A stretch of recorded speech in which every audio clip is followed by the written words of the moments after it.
All right, welcome to part two of my interview with Ashton Colby, who is a trans man and an activist for the trans community.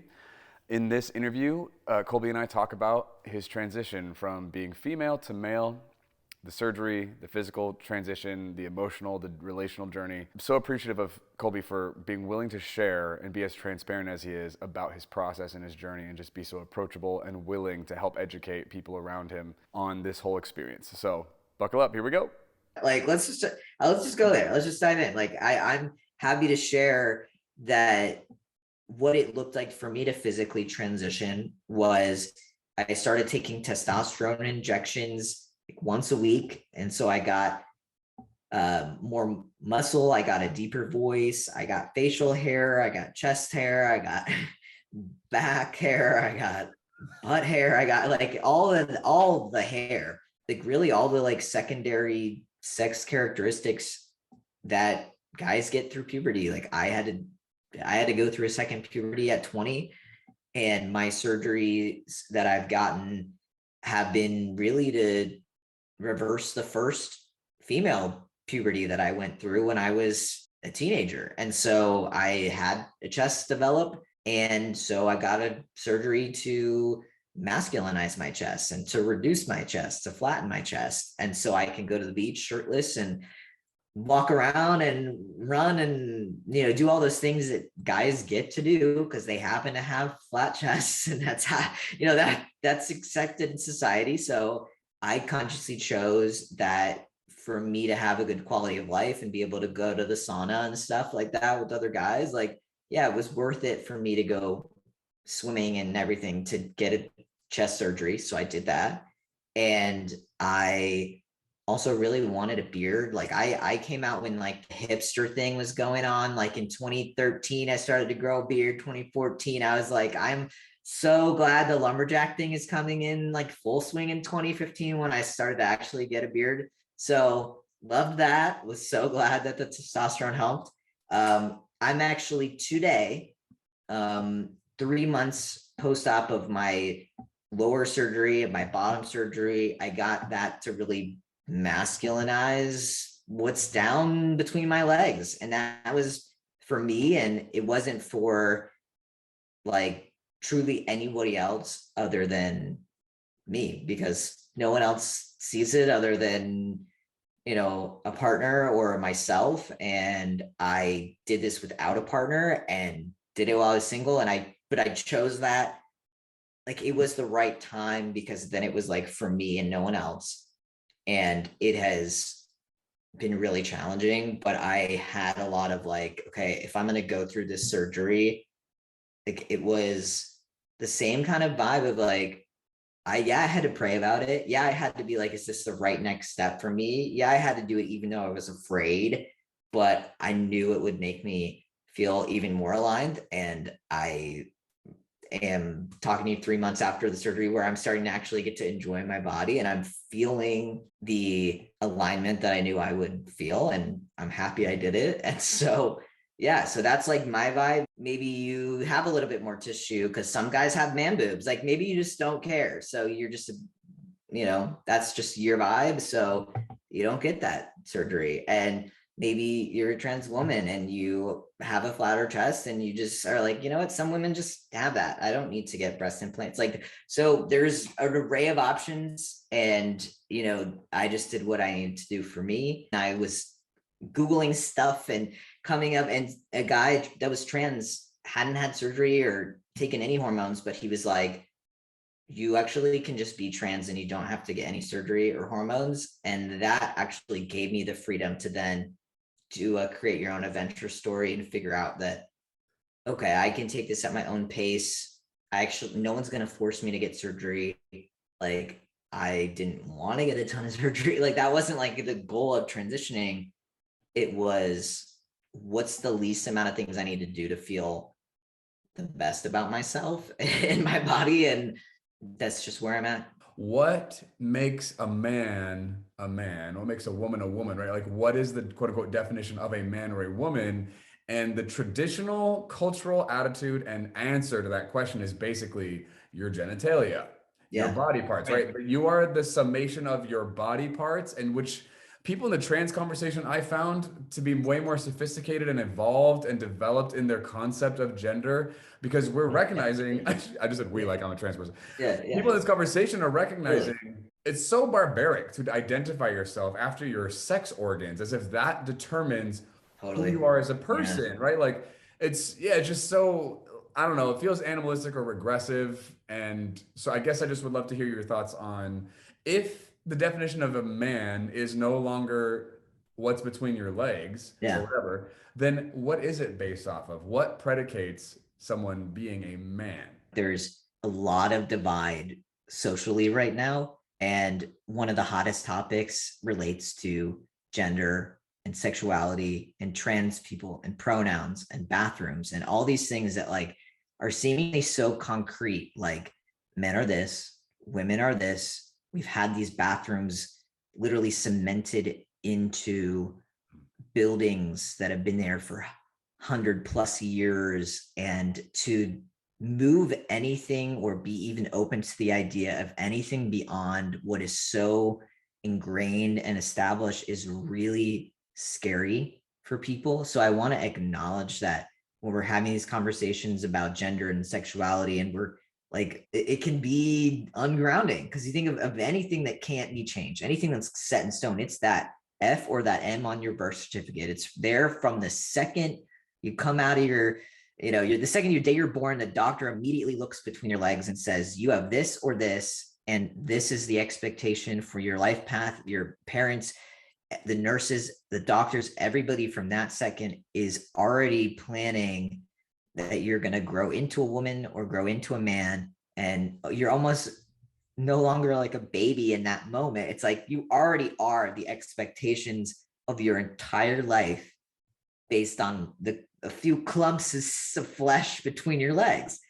And so, like, if you, for example, like were a guy and you went off to, let's say you chose to fight in the armed forces and something happened to your to the 5.5 inches on average between your legs, and you no longer had that, would you be any less of a man because that's no longer a part of your body?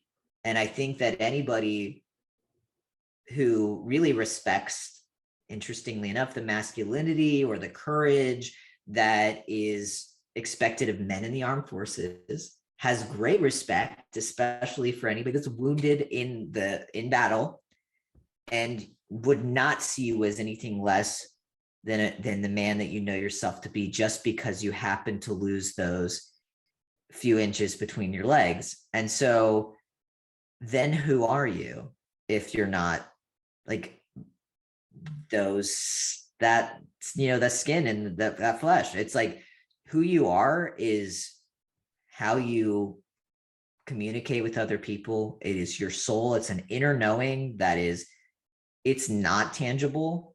But if you ask anybody, like, why are you a man? Or why are you a woman, or anything? Like, there's just a felt sense. It's not tangible. I can't point to it. But also, when you pass away, who you are, like if they weighed you the moment before you died and they weighed you the moment after you died, you'd weigh the same, because who you are, the essence of who you are, doesn't weigh anything. It's intangible, but you can feel it. You can feel it when somebody's clicked into it within themselves, and you can feel when people are not clicked into it in themselves. You can tell when something's funky and off, and they're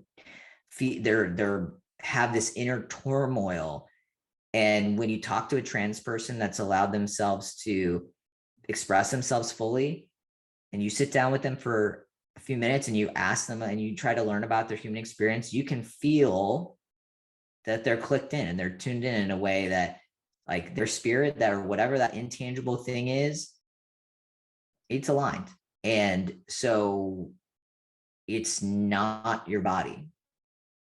Like, we're not our bodies.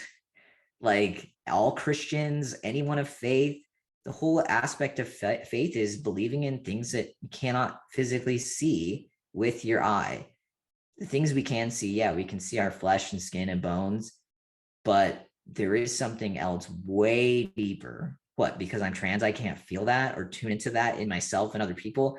If you're paying attention and you're really listening to me and listening to me with like the ear of your heart and seeing me through the eye of your heart and like really trying to get to know me as a person, and you can hear that and receive that, you can feel it in me, and you don't have any question anymore about like my worthiness as a human being just because I happen to be trans.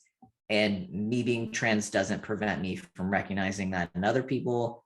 I just happen to just be trans. So long answer, but it's the only way that I can answer that question. No, it's great. Yeah. Thank you. I mean, it's not a simple question, right? Like that's What makes a man? Like, yeah. there's total men, whether you're trans or not, are like questioning that. Like even Ben Rector, I think is his name. He's kind of more on the Christian music like scene. Just released a song like within the last couple weeks. That's the title of the song is like "What Makes a Man," and he's asking that like, is who my grandpa was working really hard, was that is he a man? Is who I am to my daughter, is that what makes me a man? Is my fame as a musician what makes me a man? Like, it's a question as old as time. But if ever, but you can tune in and you can feel within yourself what makes you who you are.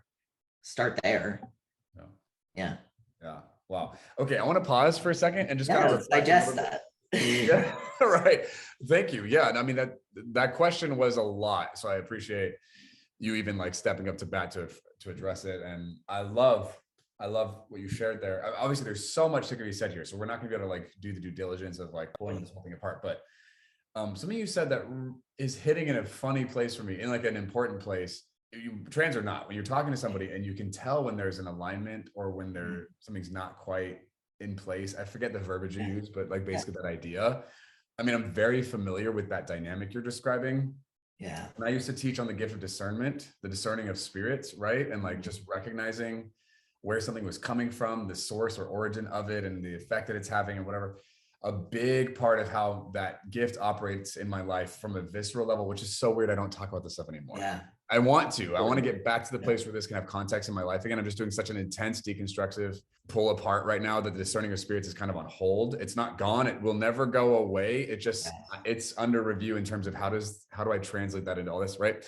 Anyway, all that to say, one of the biggest things that gift, the way that I recognize it operating when I would feel something off is when there was a misalignment. Yeah. Like you can tell when someone's lying, not because of what they're saying or even the way they're saying it necessarily. Those things might show up in some way, but the bigger telltale sign that there's falsehood happening, no matter what the content is feeling or being conscious of that misalignment. It's visceral. There's an inner compass. Like we don't like, I feel like there's such like you have to completely disembody yourself. You have to completely give your entire sense of self away to God, totally cut yourself off from your body. You can't experience pleasure in your body. You can't use your body as like a tool for emotional self-regulation. You can't, like, that is like the rules that I was raised, at least in Christianity. And it's like, if the body is a gift, why not recognize like when something feels off, trust it. It's an inner knowing, it's a gut knowing, it's a visceral knowing, it's a heart is the compass knowing. And yeah, like I use that as my discernment, my BS meter, whatever you want to call it. Everyone has it. It's like, are you giving yourself permission to hear it? And I think the most important thing that lands with me about that is like, what stands the test of time with that BS meter? So maybe like at first you're learning about trans people and you get viscerally uncomfortable because you're like, oh, that's just like so weird why someone would get surgery for their gender. Like, and it does make you viscerally uncomfortable. And then yet over time, you keep re-meeting that conversation, because it is a conversation, and you keep revisiting it, you're going to notice that dissolves away and you have a deeper understanding.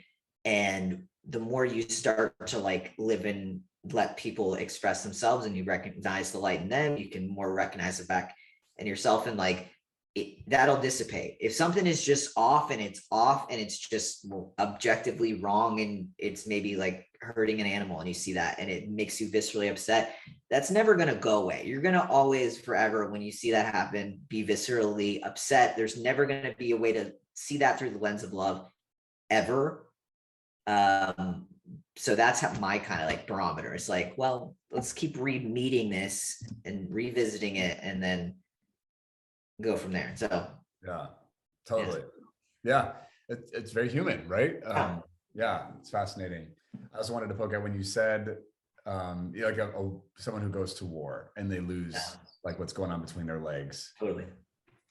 Does that, by some people's definitions or standards of gender, now this person is no longer a man, if that's what determines, right? Or then I'm wondering if maybe they would say something like, well, he was born a man with he was born with a penis, therefore he's a man. But based on that logic, we can bring all kinds of very real examples of exceptions to that logic. Sure. And then all of a sudden it's like, well, based on what you just said, this person is no longer a man, or what are we? Or even biologically and scientifically, like there's so much variation to like biological sex than just like having a penis or having a vagina. Like even beyond just humans, like just animals, plants, like it's way more diverse. Like people want to say, oh, you were not born that way, or even use like, well, you can't change your DNA. And for me, I'm like, I want to know the last time person commenting on TikTok that you like saw under, a deeply magnified lens, your own DNA, like, and that you need to see somebody's DNA before you know how to interact with them in a way that's human. Like it's, that matters to you really more than just how like someone identifies themselves or who chooses to show up in the world. Like for me, someone's spirit and their sense of self takes way more precedence than their body. I don't care. Like even speaking of Jesus didn't see your illness, dripping in front of him. He didn't see you for your lesions or your sickness or whatever. Like the way that Jesus was able to heal people is because he saw beyond the physical eye people as their complete, perfect, healed, whole selves, and in witnessing them in that way, that's how miraculous things were able to happen for people, and they will be able to receive healing in their physical flesh by being witnessed by more than their body, by being witnessed in pure, unconditional love. I want to check back in terms of your decision to go through your transition process and the surgeries and all the things. Was changing your physical appearance for you, or was it for the people around you so that they could succeed in relating to you in the way you identify? Like, how do you see your choice to physically alter your body as it relates to your environment and other people and the way they relate to you? Because like you said, when you were a kid, if no one gave you like pushback or nobody bullied you for the way you dressed, you would have full steamed ahead, just continued with the cargo pants and the Hercules costumes, right? Like you would not have changed course. It was the social coercion or like pushback that caused you to change your behavior. And so I'm wondering, is this surgery like a decision to undo the conformity you learned to accept? Or do you think it had nothing to do with people around you? You know what I mean? Like, Yeah. I mean, it's definitely a both and thing. I did it for myself, and I did it to be a person in this world who doesn't live in a vacuum. And like part of what being human is to like interact with other people. And so I did the best with what I had and the options available. And so I think it only matters to me that I did it consciously, and I did it out of like a love for myself and a respect for myself and a respect for my body, and like as respectful as I could be to even other people. Like I took into consideration my parents. I took into consideration what the people around me would think. And I knew I might make them uncomfortable, but I still did it because I had to honor myself first. And so I didn't see myself as any less of a man before I had surgery, but it definitely felt really affirming after surgery for me, but also knowing like other people, it could they could see me, really see me easier. And if that is again a path of least resistance and it made my life easier, then yeah, it was worth getting surgery. So it's a both and thing. If I was born and raised by wolves, would I have needed to transition and like get surgery and be gender dysphoric? Like I wouldn't even have known like what trans was, and I would be feral, so it's like, you it matters that I did it both for myself and just to live in this society. And I also take into account that like we've only had these surgeries for the last several decades, and for hundreds of years, thousands of years in different cultures all around the world, there's been third genders, fourth gender, fit, in Samoa, in India, in indigenous American culture, like that they've had two-spirit people, they've had Mahu people that have been recognized as gender variant or gender expansive, and they've been respected without modifying their bodies in a lot of ways. So it's maybe a lot of Western modern medicine that does make trans people feel like they have to get a ton of surgery. And we're seeing a lot more people realize, okay, you don't necessarily have to it is a lot more individual. And I like that a lot better than how it was maybe even in like the 80s and 90s, and where it was like, this is the only way to be trans. You have to get all the surgeries, and it's a lot more complex than that. But I think that answers your question for the most part. Yeah, I mean, basically, there's so many directions this conversation could go, and so we're just gonna have to keep making judgment calls, and we're gonna have like as much of a cohesive dialogue that we can, recognizing, I guess I'm just throwing a disclaimer out here, recognizing there's so much more to this conversation than either of us is able to address, right? So we get that. But functionally, we're going to keep moving. But yeah, totally. I agree. And it's fascinating to like observe other cultures and how they've treated, the whole gender conversation, and even having reverence or respect for the variation, as opposed to like persecuting and trying to like erase the people representing something contrary. So you mentioned your parents, and, obviously you have people who are close to you in this process that were impacted by your choices and your journey. Yeah. I'm curious if you wouldn't mind sharing, what was that like? What were your boundaries like with them before, after? How did that have to go? How were they impacted by the decision to transition? Or, what were some of the beautiful or horrible things in that process? I'm just curious. What was that like? I had support from my dad who really understood right off the bat. I had other family members who were really confused why I was going to try to go from a conventionally attractive like woman to then like, why would you give that up? You're going to regret it. You're going to, they felt like the only thing, like they would do anything to look like I did. Why would you quote unquote give all that up and give that away? And for me, it was never about like being seen as attractive in the eyes of anybody else. It was like, I have to do this for me. I don't care if I'm like maybe then an average looking guy, whatever. It was really challenging to have people that I love not understand at first. And I've luckily seen them, as I've kept living in my truth, come around. Like it took maybe 5 years for certain family members to come around and accept me.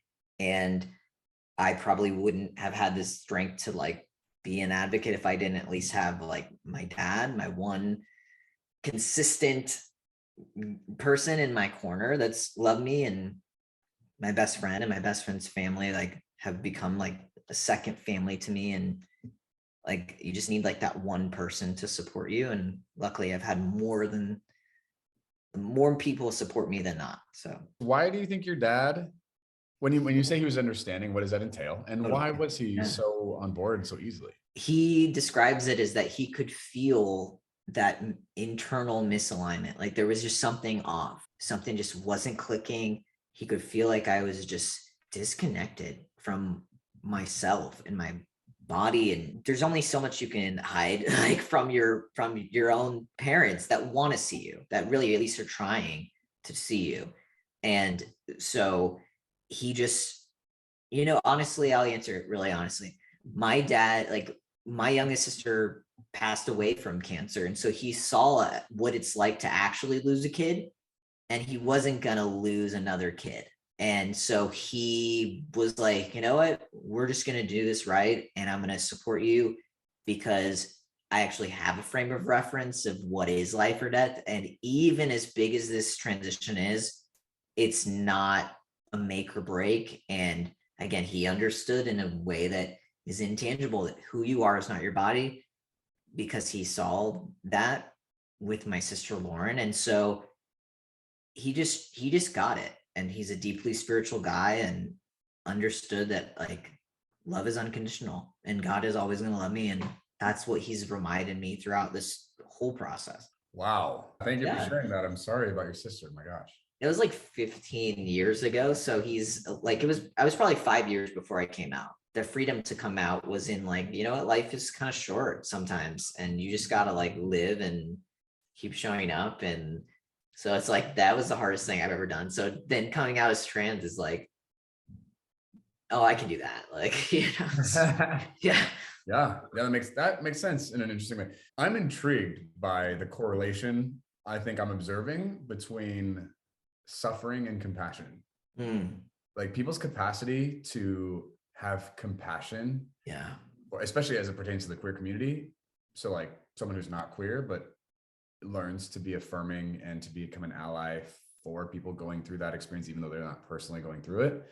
I think oftentimes the people who are willing to do that are familiar with suffering to some degree. And obviously every human being has some degree of exposure to suffering, but some people, like losing your kid, like not everyone experiences that, especially at the age, and all that.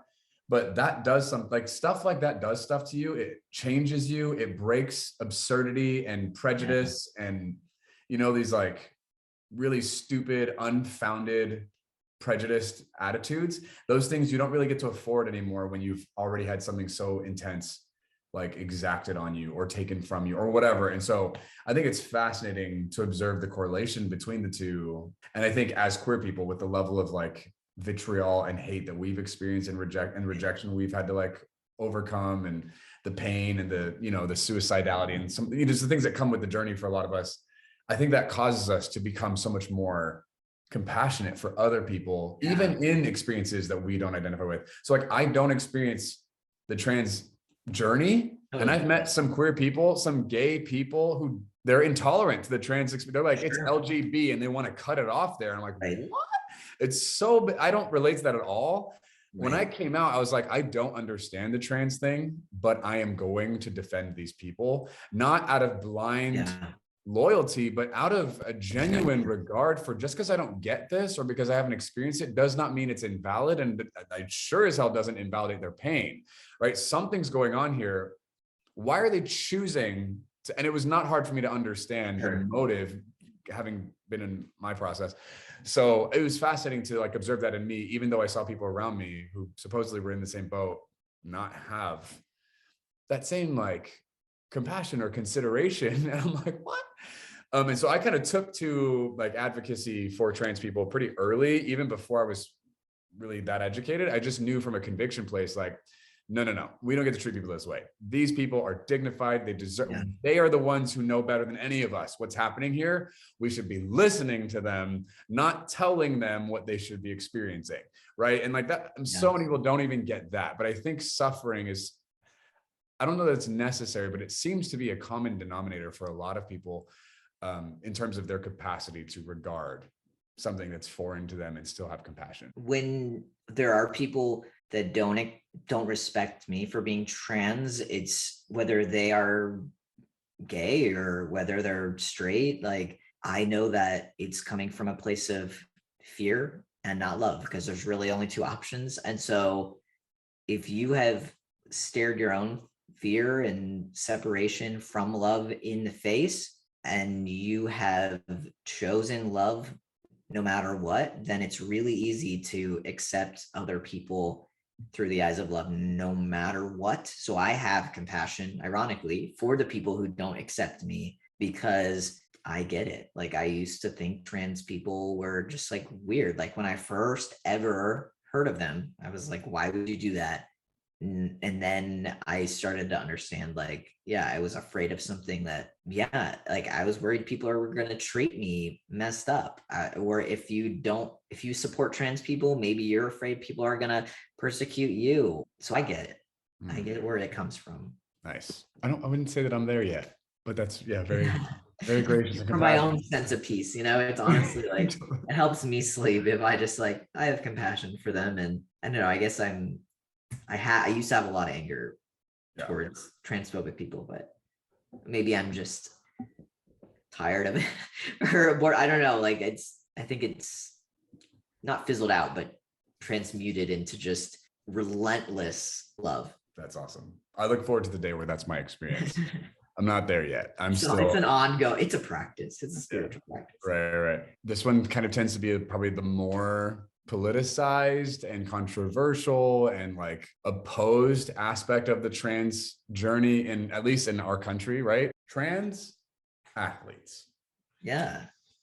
God, Yeah, I let's think talk about it. Okay, we're going to pause our interview with Colby at this point. Be sure to check out part 3 to hear about the trans athletes conversation. So if you're a queer person and you're looking for help, a support system, an environment or community who are faith-based, working out, reconciling their faith with their sexuality, we have something just for you. It's called the Rainbow Room. I've provided a link below this episode for you to check that out.